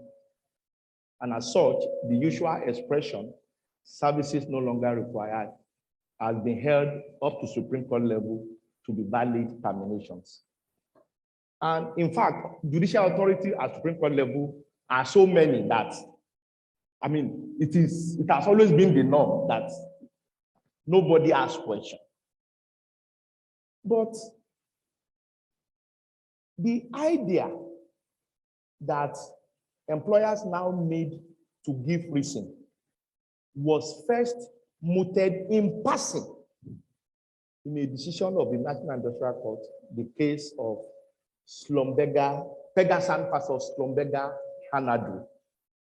The court said it in passing, and they said it is no longer fashionable to terminate without giving reason. The court did not make an authoritative pronouncement, but that was the starting point.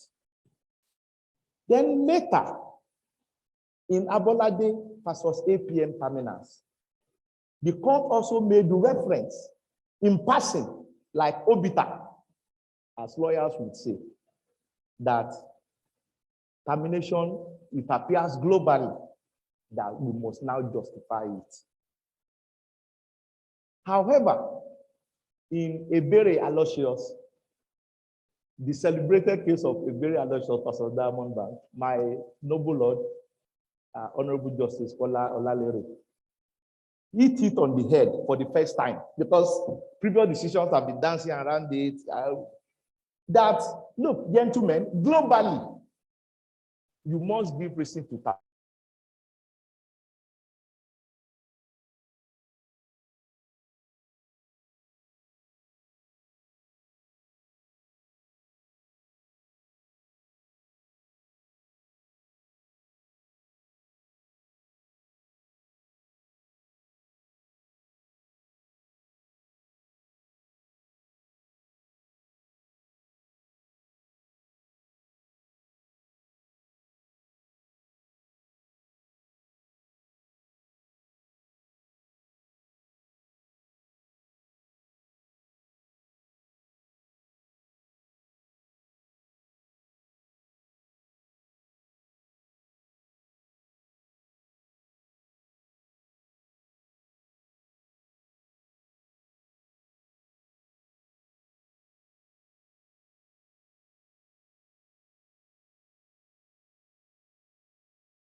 National Constitution has amended that donates the power of NIC to adopt and apply ILO Convention. It says, notwithstanding anything to the contrary in this Constitution, that NIC shall have jurisdiction to apply ILO Conventions.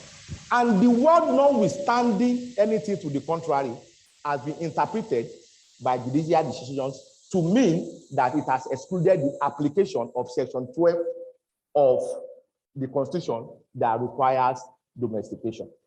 However, these are very fine arguments. I'm personally persuaded by it. But again, the truth of the matter is that it appears to me, and as case laws have demonstrated, that the NIC is still divided. I'm going to have to ask you to wrap up. So it's still divided. It's still divided on this. But we have an opportunity. Bello Ibrahim versus EcoBank is coming up on February 9th at the Court of Appeal, Abuja. And I'm privileged to be the counsel to defend not very popular position that the ILO Convention does not apply. But I believe that at the end of the day, when Court of Appeal decides, which is the apex court on labor and employment law in Nigeria, that we can now be confident to say what exactly is the way to follow. And like the president said, if another Court of Appeal decision comes and says this or that way, then we all continue to oscillate around it. Thank you. Wow. I guess that still leaves people in the HR field like Kumbi and I a little bit confused. But I'm going to ask Mary, let's assume that you still have to ensure that you give reason or justifiable reason. If we stay with that position for now, what would you advise people in the HR field in managing termination of employment? What should they do before, during, or after to ensure that they are on the right side of the law should it come up for litigation? I will start with saying that at the first place, you need to sort of have a mind shift. So one of the problems I see in practice is that there is resistance on the part of HR and employers to agree that there's anything happening differently. And so if that mindset change doesn't happen, we're going to keep having the same problems. If you're able to do that mindset change, no matter how little it is, it would, as a starting point, you would begin to document your relationships with your employees. Apart from the employment contract, you would document infractions. What we see is that infractions happen, you waive them, and then one day you wake up and you want to wield the sledgehammer. It doesn't work. You condone this behavior over and over and over again. What is different now? And then if you go to court, there will be that sort of, oh, well, you've waived it. You've always said it was fine. You accepted it for Mr. A, Mr. B, Mr. C. What exactly is different to Mr. D? And that's something I know that employers struggle with. In terms of, oh, but I have discretion. And I say, I agree, you have discretion, but that discretion will be used reasonably and fairly, so that the third party can understand what to expect. I find that problem also in terms of severance packages. You give severance packages to certain persons, people who are below are watching. Oh, if we get to this level, we get it. And then you decide suddenly you won't get it. What's up? What did I do different? So it's to agree that where you sort of will, and that's again back to the mindset change, that sort of absolute power doesn't really exist anymore. I'm really sorry to say that. Then secondly, when you are in the course of an investigation or an employee has done something wrong, as much as possible, and first things first, I see that many times the processes you have are designed such that you can't even implement it. It's impossible to adhere to that process. You, the employer, has put that down. There's an event, but because that process wasn't really thought through, there are steps that you can't comply with. The first things first is to have a second look at your processes before you miss. I mean, when there's no problem, look at it again and just anticipate there's a problem. Can we comply with this? I've had instances where they said, oh, the MD has to sit in the panel.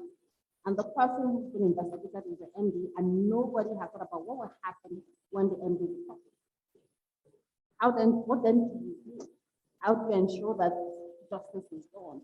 Or the said, oh, it has to be the head of department, and there is no other person but the head of department, and the person against whom the allegation is being made, or who is even the supervising, so it's a junior employee who reports to this head of department that is being investigated. There can be fairness with the head of department. So to anticipate some of those problems, and rewrite the rules if need be now before the problem starts. And as much as possible, follow those rules if you have written them down. If you need to deviate for any reason, document the reason for your deviation so that if we go to court, you're able to sort of persuade the court as to what happened. Justice also has to be seen not only to have been, it has to be seen to be done, and a third party looking inside has to say, oh, but is it the right thing? So at every point in time, think about, if I was going to court, do I think I have a good case? If you approach your internal issues from that, if I was going to court, or this would end in court, you would do things slightly differently. Now, at the point where you have decided this is what's going to happen, this person has been found guilty.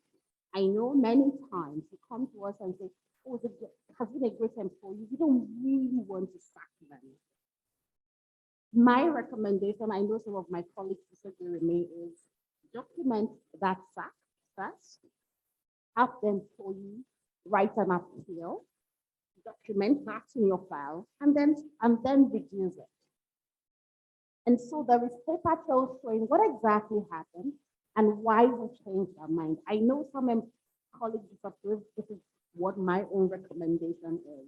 So that if the employee turns around, as it happened in one case where it was already done, they had said, oh, we found you guilty, it was already done, and then they didn't document it, and they waived it, and then he or she wanted benefit because there was nothing to show that this was the reason we're letting you go. What do you do then? And it happens there.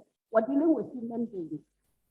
Another thing I want to focus on entirely on the law is that we have to recognize that, the people we're dealing with are a function of the country we live in. When I was listening to Kumbi, I understood her pain, but I also said, unfortunately, we are in a country where we've been lowering the standards.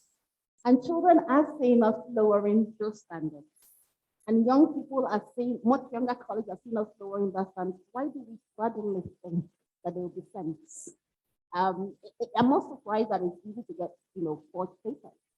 And so one of the things we have to do, not just as employers, but even as employees, is to see how, look, it has to stop with me, this culture of mediocrity and of criminality. And so it involves picking up and involves doing the right thing always. Otherwise, this is the tip of the iceberg. I was at a function a couple of days ago, and the professor was telling us that her younger colleagues couldn't teach first year entry level. They were all lecturers, but they didn't know the principles. So she's doing a refresher course for lecturers. I wish you luck when they join your organization, so like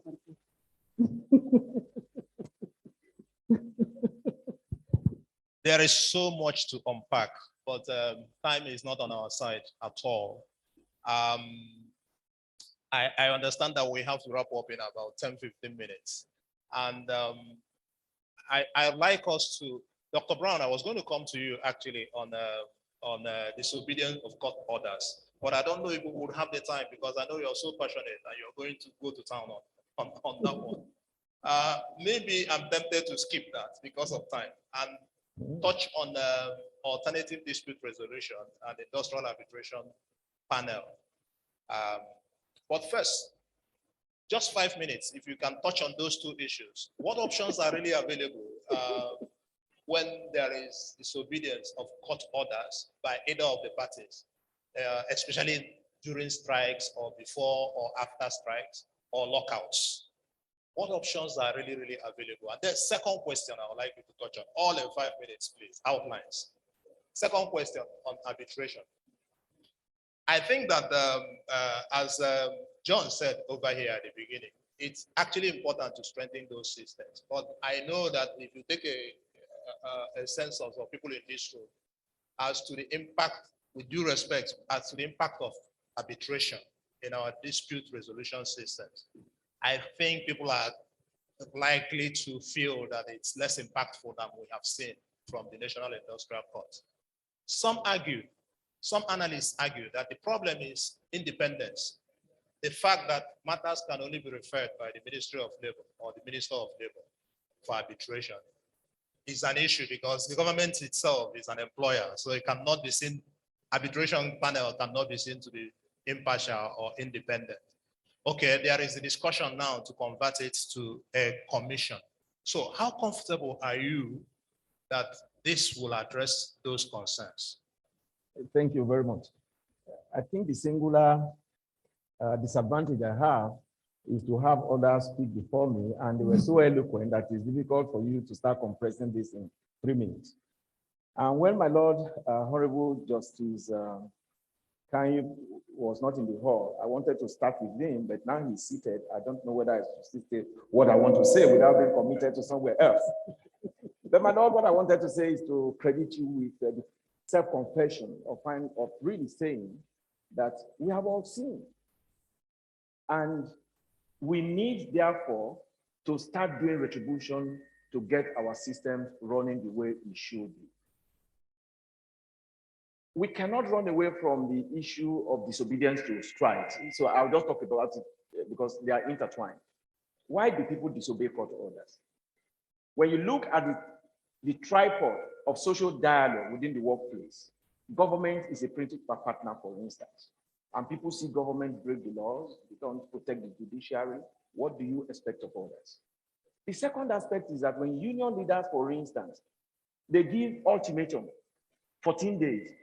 Some renew it with another 7 days. Some renew it for another 14 days. Yet they are not called to table. Then on the morning that they have mobilized to start the strike, you bring an injunction to stop it. You want to kill somebody, and they are not going to obey. I do not subscribe to the fact that people should not obey. I hope people are getting what I'm saying. I'm saying this because we need to do the first things right, first time and all the time, by ensuring that we comply with the same labor laws that guide both of us, by applying the principles of first, no denial, no deceit, and no delay. You sign an agreement, for instance, why do you delay in the implementation?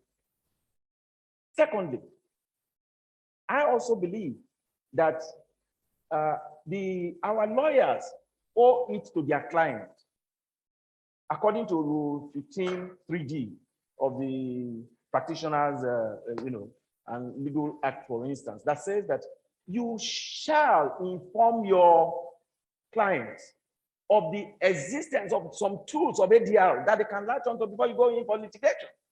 But let us tell ourselves the truth. How many of us do that? I don't know whatever reason it is. And Section 55(1) of that same rule says that if you refuse to tell your client that ABC, you are in breach of all this and you are liable to be sanctioned. So it means that in trying as much as possible to run away from the issues of strikes and lockouts, the first thing we need to do, therefore, is that we see ourselves as ministers of justice, ministers in the temple of justice. Procedural justice, what does your procedure say? Relational justice, what manner of communication do you have in the workplace? Organizational justice, letting people realize the fact that when the organization dies, everybody will go home. Therefore, we must come back to that reasoning of knowing fully well that workers shall not do anything that will harm the anatomy and physiology of the organization. Because if the organization dies, everyone will go home. I usually relate this to a lady that has just had a baby, all right? And that baby, for instance, needs to be cared for, needs to be nurtured. But the woman doesn't have any helper. So what happens? She goes out there to get a nanny. And the nanny comes because the house is rosy, she begins to misbehave and the baby dies. When the baby dies, does the nanny have any other job? So therefore, those of us who are workers must also know that strike is not the beginning of our industrial action. It's supposed to be the maybe the last that we must embark upon. And in doing it, we must also be reasonable about it. For the courts, I think that the Trade Dispute Act is very clear on issues of mediation, because that is the first thing that it says. Come, let us reason together. Partners must be able to sit down, try to resolve it. If you cannot resolve it, get a third party neutral. Within 7 days, if you cannot still resolve it, you can then proceed to other levels of arbitration and so on and so forth. So the laws are there. But however, either for whatever reasons we have not been able to obey them, I am saying that we need therefore to do that first thing first, which is that we must go back home to begin to do things the way they should be. In doing it the way they should be, training is very, very important. It is key. Many of the people coming into the organization were ALUTA specialists in the university. And so when they come into the organization, they believe that the ALUTA in the university is the same thing with the ALUTA in the workplace. So you, the employer, must make concerted efforts to ensure that you train both the union leaders and your HR professionals who are likely not to, also to be professional in HR. And that's why the president of the Governing Council of NECA, he was saying, sorry, the CIPM, yes, who was saying that we should let our HR practitioners have in-depth knowledge of what HR is. And I think that is fundamental in what we are having. Dr. Larewaju has said it when he talked about the issue of arbitration. It is not, especially with the Ministry of Labor. I think the reason people do not see it as effective is also because we've not been able to develop it. We've not been able to enlighten people. People don't know that they even exist. All they see is NICF, either because my law is being seen every time on air, on the paper, at least delivering. How much of other departments of the labor ministry do we see? Most of the time, what we see is the minister himself coming in to do mediation, to do conciliation, and so on and so forth. And in most of the things that he'll be talking about, he is supposed to be someone that also have a self-interest in it. So where do we draw the line? So I believe that I want to join him to say, one of the things we need to do, therefore, first is to ensure that our labor laws are tweaked, not just tweaked, they must be to time. I'm not too sure how long it has taken us to reform our labor laws. And so when there are no sanctions equitable to offenses that people have committed, you're going to give me 1,000 naira fine. I can pay 100,000 naira ahead of time so that I can begin to, commit those sins. So what you have therefore cannot sustain good industrial relations. Lastly, I believe that for us to take this very seriously, arbitration and, or let me just say ADR in quotes, is well entrenched in our labor laws. The Trade Dispute Act is very specific.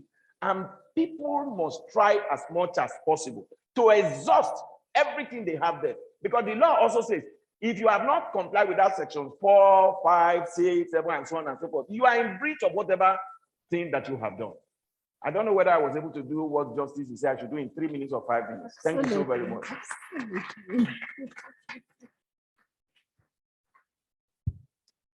Yes, thank you very much. There was one point you made towards the end that struck me, to pay 100,000 upfront, and then a friend of mine used to say that that is double jeopardy because we will try you on the first one. I think you are and one then of on the the second people that one have. as well. So, but okay, thank you. We are completely out of time to be able to address other burning issues that we have on the panel. I really want to bring in the audience just for 10 minutes or even less, because I'm sure there are many persons here who might have a viewpoint that can be quite beneficial, like the Sam we have in our midst as well, and others. So let me come to you, the audience, just for a very short while. If you want to ask a question, we just have time for about 2 or 3 questions only. But you need to say your name, the organization you work for. Yes, and you need to come to the front so that you can use any of the microphones. So let me see hands up so that I can allocate. Yes, okay, we'll take from you 1 from here. Yes, 2 from there, and then one from there, the last row as well. So, Bode, please. And please also, you could direct your question to any of the panel members quickly.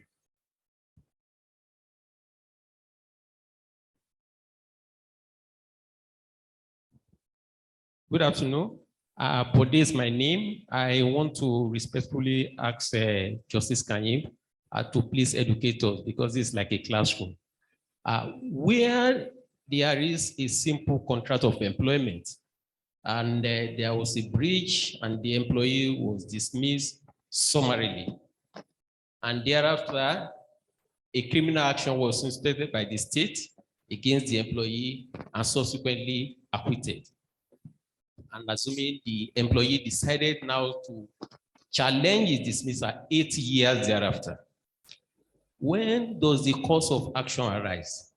Will it be the date he was dismissed by the employer or the date of his acquittal by the court? My understanding, even if we look at the current situation, like the Nnamdi Kanu case, the federal government is still prosecuting him on criminal charges, but he has also instituted several civil actions concurrently. So the question is it a precondition that a criminal charge against an employee must be fully determined before his course of action will arise to challenge the civil action? And the second one is on giving reason for termination. And as has been said, what my understanding of the various judgments are given in Bello and Diamond Bank was to the fact that because this employee worked in the banking industry, where what they sell basically is integrity, it is wrong for an employer to terminate the employment of an employee with immediate effect, because it will affect the prospect of that employee getting another job. It is not my understanding that it's of general application to all sectors, but I will appreciate clarity. And in respect of best practice, I look at this Convention 158. I've gone to the website of ILO. I discovered that 151 countries are yet to ratify this convention. So the question then is, what determines what is best practice? Should it not be based on the number of countries that have ratified, particularly since Nigeria is yet to ratify this convention? I will appreciate your views on this in order to educate all the stakeholders. Thank you, sir. Okay, Honorable Justice, I don't know if you want to respond or we take all the questions in case there are more for. Let's take the Okay, two. please, sir, if you would like to respond.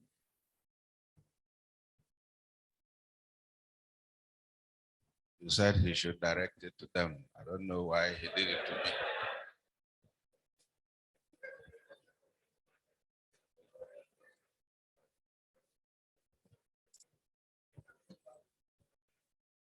One, there is no rule that says you must await a criminal trial before you can institute a civil trial. Two, that you are being charged for a criminal trial, a criminal offense, or what amounts to criminality, does not stop an employer from dismissing you if there are elements of misconduct that are sufficient to ground a dismissal. Where you are dismissed, and you said because you are doing criminal trial and you refuse to come to court, I have told you how the cases are oscillating. If you wait 8 years and you come, the cause of action being dismissal, not criminal guilt, you may come to meet us at a time when Court of Appeal or Supreme Court says it applies. Then we will tell you that you are late. I don't know whether I make sense. Because sometimes at forum like this, people ask questions based on maybe what is a real life issue. And you don't determine real life issues until you have the real facts. So I can only give you snippets as answers. Coming to Convention 158, that a number of countries did not ratify is a factor to be taken into account. What you should ask yourself is, did any lawyer make that argument in the case? Convention 158, the fact that it is not ratified does not mean it did not pass through the standard setting processes of ILO. Within ILO, there are three stakeholders: the government group, the employer group, and the workers group. For it to even become a convention, there is an element of agreement amongst these groups. Now, whether individual countries ratify is a different question altogether. So let me give you a simple example. Convention 158 says, don't sack, don't terminate unless you give a reason. In 2012, ILO did a research. Countries where Convention 158 applies and countries where Convention 158 does not apply. They discovered that countries where Convention 158 applies were doing economically better than countries where it did not apply. Is that evidence of good practice? Where is the gentleman who asked the question? Would you hold that as evidence of good practice? That applying Convention 158 is good for your economy? If you are the judge, would you carry that as evidence of good practice? So you see, some of these things are not things you give a hard and fast rule. The point I just want you to note, lawyers have to argue it. If you don't argue it, you leave the judge with the discretion to do what he thinks is the justice of the case. And by the way, yes, majority of the cases where Convention 158 were pleaded are financial sector cases. We have held in NIC that the banking industry is a sensitive industry, where this is the gentleman where if you say you are terminated, he can never get another job. The bank terminating is compelled to send his name to CBN, where they put his name in one docket. And we are conscious of this. And we said, in fact, the original cases we did, we said, yes, the banking sector is sensitive. We did not even order reinstatement in that first case. What we did was to say, if you cannot show a reason why you have to terminate, he will be entitled to more than just payment in lieu of notice. Just so that we can reflect the fact that, look, you're trying to spoil this guy's career and future. So yes, Convention 158 has not been ratified, but it does not stop you as a lawyer saying, I am pleading it as evidence of good practice. Let the opposing counsel say, no, it is not evidence of good practice. Then allow the judge to be the judge of that. Now, one or two cases have applied it as good practice. The Evidence Act said you can take judicial notice of that. So if you come to me tomorrow with a case, I can sit down and say, Justice Olalere applied it, Justice Galadima did.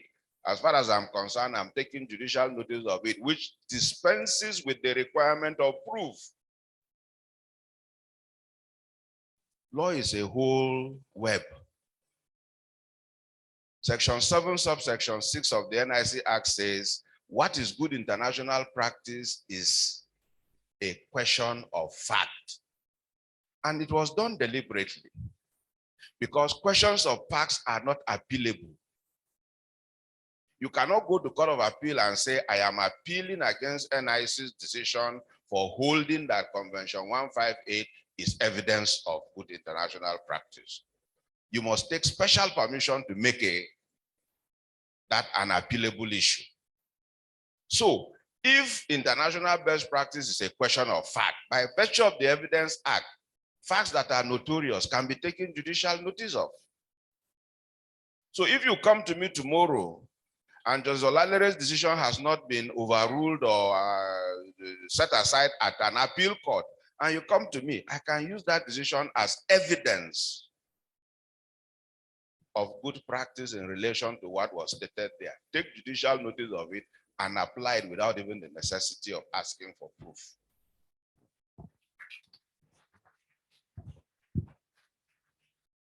Thank you very much, Honorable Justice, and for your generosity in overruling the panel and then taking on those questions. I am so sorry for the other two members of the audience that had their hands up, because we are running a race against time that we just cannot win. And we have to bring the discussion to an end at this point. So thank you very much for being a good audience, and thank you, the panelists. Thank you. Please remain on your seat, panelists, as the DG comes up.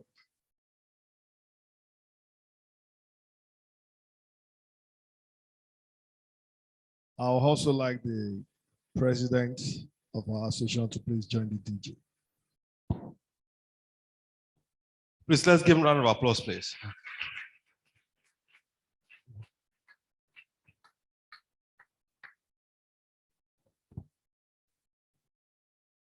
The president, sir. Come in, sir. Vice President, also join us, please. I'll kindly request the president and the Vice President to help us to appreciate the panel. Please, my stand, please. This is for Barrister Atilola.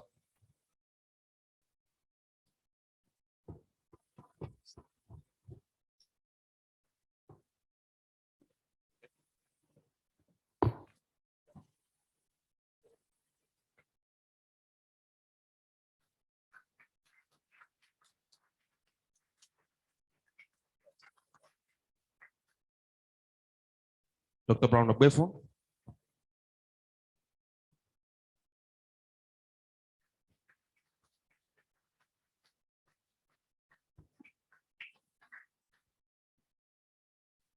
Barrister Mary.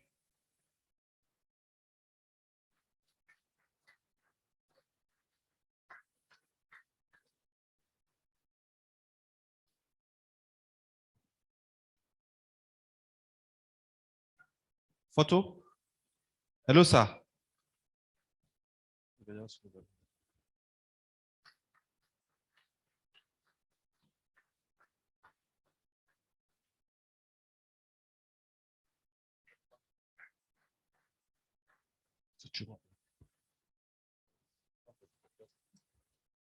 May I also request Justice Kanyep to kindly.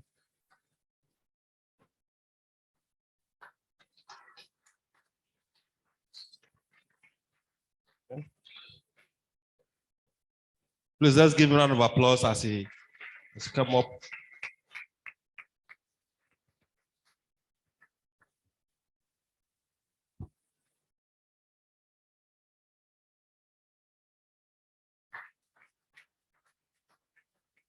Okay, may I request the panel to please join for a group picture, please.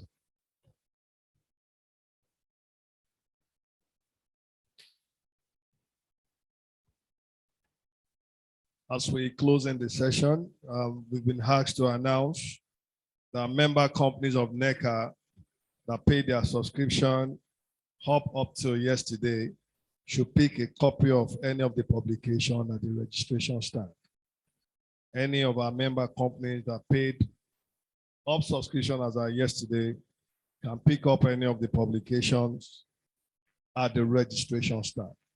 Also, immediately after the closing of this session, light refreshment is served just behind the hall. The door directly behind you.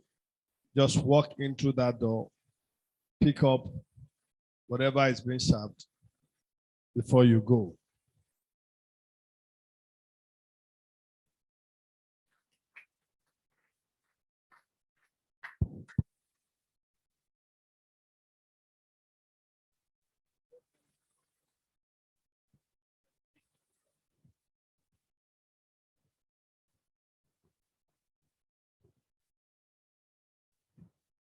Thank you very much for for staying with us up to this moment. As we wrap up the program, just one or two announcements. My colleague will. Sorry, can we be seated? We are not done yet, please. Let's be professional in our conduct. So as I said, if you just spend 1 minute on the screen, we have a couple of programs coming up that also we want to draw your attention to. We have the retreat of technical committees for business managers, and the theme is rethinking competitive advantage for business growth. It will be holding in Abeokuta. Please see the secretarial staff for more information concerning that. You agree with me that the session is not concluded. There is still a lot to be discussed. There's still a lot to be dug from the conversation that we've just had. So the secretariat will be packaging something else, probably a workshop, probably a seminar to deepen the conversation, so that we also create an avenue where the key issues that the panel should have discussed, where we'll deal with those issues. So I want to crave your indulgence that you keep following our social media platforms. And for those that are members also, that please follow the platform. Information will be dropped on the platform. And for those that are not NECA member or yet, we want to request you, that you see the secretarial staff. They will direct you and guide you on how you can be a member. And lastly, on behalf of the president, I want to thank all of us for staying till this time. Please, can we give yourself a round of applause, please? I believe strongly that it's a time well spent. So thank you for coming. I also want to appreciate my colleagues, secretarial staff, for also pulling this off. Please, let's give the secretarial staff a round of applause, please. These are our social media handles. Please be kind enough to follow us on Facebook, Instagram, LinkedIn, and also on Twitter. I will hand over to the MC even as they guide us through the national anthem. But there will be some series of photographs. We want to request the VIPs, the justices of the NIC, and also those of our special guests to just give us a few minutes after the national anthem to take the picture with the Justice Kain himself. Thank you very much, and do enjoy the rest of the day. Thank you, DG. Can we just be upstanding to give the DG a round of applause for a job well done? Let's appreciate our DG for a job well done. This is well put together. As we take the second stanza of our national anthem, shall we all be attentive as we take the second stanza of our national anthem? Thank you.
Thank you very much for your time and patience.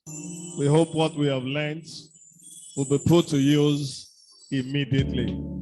Quickly, may I call on the NECA president? It's time for order photograph. Please bring it down a bit. Yes, sir. The NECA president, the NECA DG, His Lordship Justice Kaim. NECA first vice president, please join in this order of photograph. The DG